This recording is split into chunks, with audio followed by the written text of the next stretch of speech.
ఏపీని అన్ని విధాలుగా అభివృద్ధి చేస్తున్నామని మంత్రి కందుల దుర్గేష్ అన్నారు. ఇక విశాఖ, తిరుపతి, నెల్లూరు, మచిలీపట్నం, రాజమండ్రి, కాకినాడతో పాటు ఇతర ప్రాంతాలను పర్యాటకంగా అభివృద్ధి చేస్తున్నామని చెప్పారు.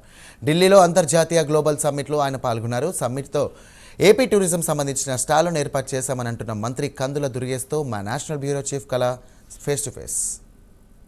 గ్లోబల్ సమ్మిట్ జరుగుతుంది. ఢిల్లీలో అంగరంగ వైభవంగా 140 దేశాలు పార్టిసిపేట్ చేస్తుంది. మొట్టమొదటి దాదాపు 10 సంవత్సరాల క్రితం వరకు కూడా ఆంధ్రప్రదేశ్ ఈ సమ్మిట్లో పాల్గొనలేదు. మొట్టమొదటిసారిగా ఆంధ్రప్రదేశ్ ఇక్కడ ఈ సమ్మిట్లో పాల్గొనడము చాలా ఆనందం అంటూ కొంతమంది ఇక్కడ ఉన్నటువంటి వాళ్ళందరూ కూడా చెప్తున్నారు.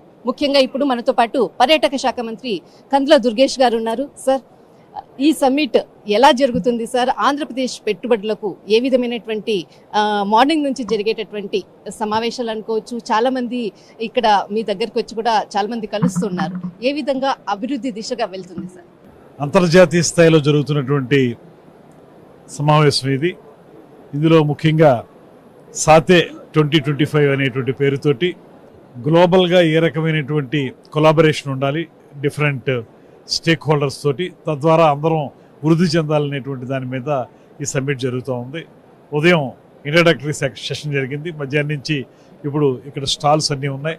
మన ఆంధ్రప్రదేశ్ నుంచి మనం కూడా ఇక్కడ మన టూరిజంకు సంబంధించినటువంటి అన్ని రకాల కార్యక్రమాలకి చూపించే విధంగా ఈ స్టాల్ని ఏర్పాటు చేసాం. దాంతోపాటు ఇన్వెస్టర్స్ తోటి 1-to-1 మీటింగ్ కూడా చేస్తూ ఉన్నాం. ఇది ఒక మంచి వేదికగా ఏర్పడింది. రకరకాల స్టేక్ హోల్డర్స్ అందరూ కలిసి మాట్లాడుకోవడానికి వివిధ దేశాల నుంచి వచ్చిన వాళ్ళు, లేకపోతే భారతదేశంలోని అనేక ప్రాంతాల నుంచి వచ్చిన వాళ్ళు ఆంధ్రప్రదేశ్లో ఏ రకమైనటువంటి కార్యక్రమాలు టూరిజం పరంగా టేకప్ చేయొచ్చు అనేటువంటి అంశాల మీద వారందరికీ తెలియజెప్తున్నాం. కొంతమంది చాలా ఉత్సాహం చూపిస్తున్నారు. వారందరినీ రాబోయే రోజుల్లో పబ్లిక్ ప్రైవేట్ పార్ట్నర్షిప్ పద్ధతిలో వారిని ఆంధ్రప్రదేశ్కి ఆహ్వానించి తద్వారా ఆంధ్రప్రదేశ్లో టూరిజంని అభివృద్ధి చేయాలనేటువంటి ఆలోచనతోటి ఈ కార్యక్రమంలో నేను కూడా పాల్పంచుకోవడం జరుగుతుంది. ఉదయం నుంచి ఈ కార్యక్రమం జరుగుతుంది. ఇందాక మేము వస్తుంటే కూడా ఆంధ్రప్రదేశ్ ఈసారి సమ్మిట్ లో ఉండడం చాలా హ్యాపీ, దాదాపు 10 సంవత్సరాల నుంచి కూడా మేము చూడలేదు అని అన్నారు. ఎలాంటి ఇన్వెస్టర్స్ ఆంధ్రప్రదేశ్ కి బాట అంటే రాబోతున్నారు సార్? ఎక్కడా కూడా ఏ రకమైనటువంటి అభివృద్ధికి నోచుకోకుండా కేవలం నాయకుల్ని వ్యక్తిగతంగా దూషించడానికే ఆనాడున్నటువంటి పర్యాటక మంత్రులు కానీ ఆ ప్రభుత్వం కానీ కేవలం టైంని వెచ్చించింది. ఇవాళ మనం అలా కాదు. అధికారంలోకి వచ్చిన వెంటనే ముఖ్యమంత్రి గారు ఎంతో అద్భుతంగా టూరిజం పాలసీ తీసుకురావటం, అదేవిధంగా టూరిజంకి కూడా ఇండస్ట్రీ స్టేటస్ ఇవ్వడం అనేది ఇవాళ కొత్త దారులని తెరుస్తూ ఉన్నది. అదేవిధంగా ఎన్విరాన్మెంట్ని ప్రొటెక్ట్ చేసుకుంటూ ఎంప్లాయ్మెంట్ జనరేషన్ చేస్తూ ఇన్ఫ్రాస్ట్రక్చర్ డెవలప్ చేస్తూ వెళ్లాలనేటువంటి ఆలోచనతో ఉన్నటువంటి ఉప ముఖ్యమంత్రి పవన్ కళ్యాణ్ గారి యొక్క ఆలోచన కూడా ఎంతో మా గైడింగ్ ఫోర్స్గా ఉంది.